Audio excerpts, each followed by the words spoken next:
गर्मियों की एक तेज, धूल भरी दोपहर थी। प्राचीन भारत में कुछ ग्रामीण गौतम बुद्ध के चारों ओर इकट्ठा हुए थे, उत्सुकता से उनके उपदेश सुनने के लिए। उनमें एक ऐसा व्यक्ति भी था जो अपने कड़वे शब्दों और तेज गुस्से के लिए जाना जाता था। जैसे ही बुद्ध शांत और स्पष्ट आवाज में बोल रहे थे, उस व्यक्ति ने गालियां देना शुरू कर दिया। उसने बुद्ध को नाम से पुकारा, उनकी बुद्धिमत्ता पर सवाल उठाए और उन पर आरोप लगाए, उन्हें भड़काने की कोशिश कर रहा था। दूसरे ग्रामीण असहज होकर हिलने लगे। कुछ ने विरोध में बुदबुदाया। एक शिष्य ने कहा, भंते, आप इसका जवाब क्यों नहीं देते? दूसरा इस शिष्य बोला, आप इसका विरोध नहीं करेंगे तो मैं आपका साथ छोड़ डट देता हूं।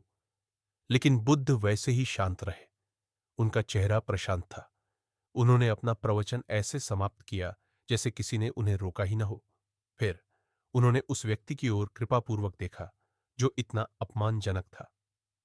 मेरे मित्र, उन्होंने कहा, यदि कोई आपको कोई उपहार देता है और आप उसे स्वीकार न करने का चुनाव करते हैं, तो वह उपहार किसका होता है?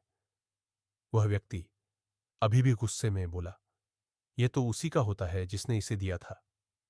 बुद्ध ने धीरे से सिर हिलाया। बिल्कुल, उन्होंने कहा, जैसे एक दिया गया उपहार जो स्वीकार नहीं किया जाता वह देने वाले के पास लौट आता है, वैसे ही आपकी गालियां भी। मैं उन्हें स्वीकार न करने का चुनाव करता हूं, इसलिए वे आपके पास ही रहती हैं। वह व्यक्ति सन्न रह गया। उसे क्रोध, बहस या कुछ भी ऐसी प्रतिक्रिया की उम्मीद थी, लेकिन इतनी शांतिपूर्ण और गहन प्रतिक्रिया की नहीं। उस पल में वह समझ गया, बुद्ध की बुद्धिमत्ता केवल उनके शब्दों में ही नहीं थी, बल्कि उनकी अटल शांति और दूसरों की नकारात्मकता को अपनी आंतरिक शांति भंग न करने देने के उनके इनकार में भी थी। उन्होंने क्रोध या उदासी से प्रतिक्रिया नहीं की, क्योंकि उन्होंने अपमान को दिल पर लिया ही नहीं था। उनका उन पर कोई वश नहीं था।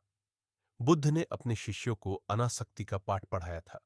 इसका मतलब यह था कि उन्हें बाहरी घटनाओं, प्रशंसा या निंदा से प्रभावित नहीं होना चाहिए। उन्हें समझना था कि लोगों के शब्द क्षणभंगुर होते हैं और उन्हें अपनी आंतरिक शांति को भंग नहीं करने देना चाहिए। शिष्य इस शिक्षा को समझते थे और इसीलिए वे गालियों से विचलित नहीं होते थे। कुल मिलाकर बुद्ध के शिष्य भी अपने गुरु के नक्शे कदम पर चलते थे। वे समझते थे कि बुद्ध की शिक्षाओं का सार बाहरी उत्तेजनाओं के बावजूद आंतरिक शांति बनाए रखना है। इसलिए जब बुद्ध को कोई गाली देता था, तो उनके शिष्य भी आमतौर पर शांत रहते थे और बुद्ध के धैर्य को ही अपनाते थे।